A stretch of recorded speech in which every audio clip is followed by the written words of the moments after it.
जय जगन्नाथ। आज मु 56 भोग महाप्रसाद रु मु दही पाचेरी धरी आसी।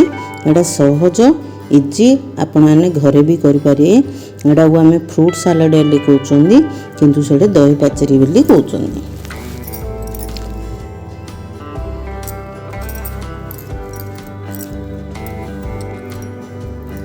देखो मुझे फ्रूट्स नहीं काकुड़ी डालिंब कोली और एप्पल कमला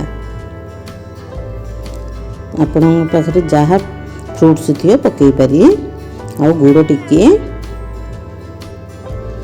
अल्प मिठा रोचे सेठर देखु गोल मरीच मुझे से भल भाव मु गुंड करदेली।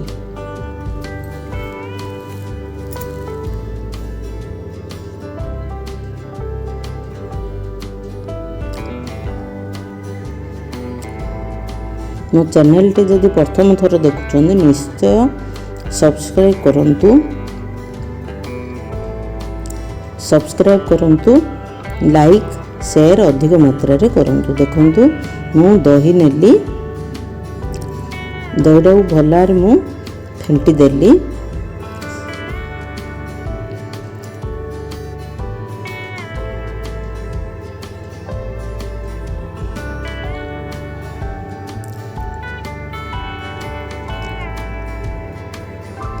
आम मैंने जान नथिले जे 56 भोगरे ए दही पाचेरी भी आसूची किंतु केते प्रकार जिनस आम घरे भी व्यवहार करुचंदी सही जिनस मंदिर रे भी भोग लगुची। किंतु एबे जानिया को मिलुची जे दही पाचेरी भी 56 भागरे जाउची।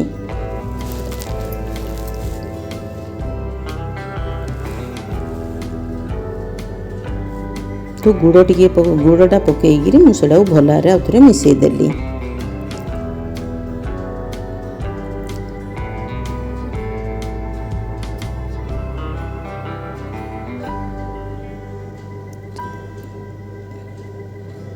तापरे लुण टिके पकईली।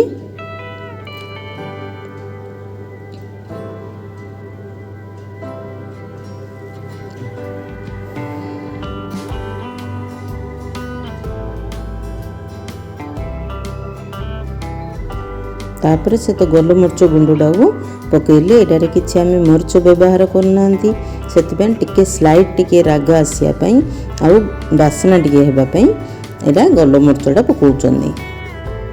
अदा कुरीरी छेचिकी पकईली। आपण आम कुरीरी भी पकई पारे।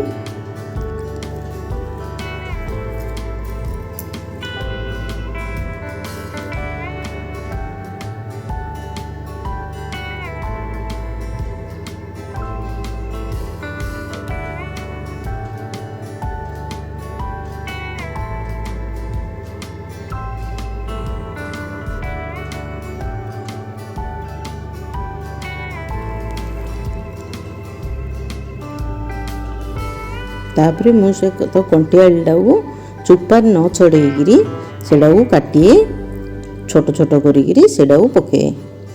तापरे जति आम तो फ्रूट्स तो व्यवहार कर सब जाक पकेदा।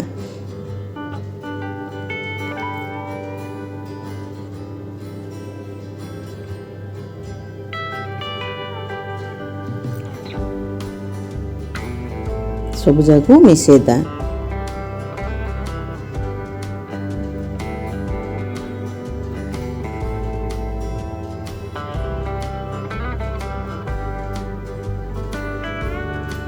तापरे नड़िया कूर टिके पकईली।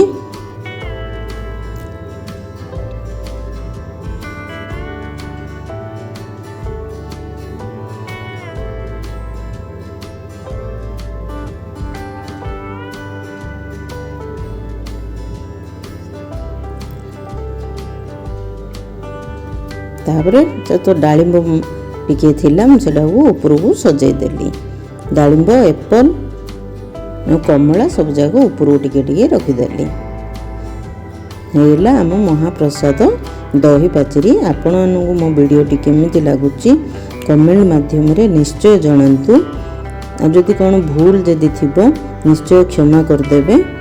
आउ कमेंट माध्यम रे भूल रहले जदि कमेंट जदि देइथिबे मु सुधारिबाउ चेष्टा करी किछि मन खराब करिनी आपण माने दियंतु मु तो भाबुछु मु किछि शिखी बेली आपण माध्यम रे लेले मु शिखी परिबी सेतिबे आपण माने वीडियो कमेंट माध्यम रे निश्चय कोन भूल जदि थिबो जणांतु मु नेक्स्ट टाइम जेमिति सेडा सुधरिबाउ चेष्टा करी।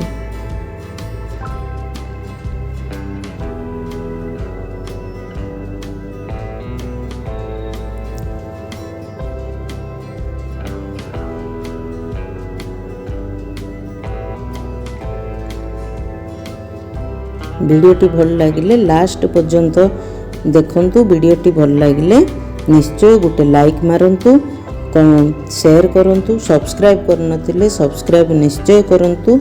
जय जगन्नाथ, धन्यवाद।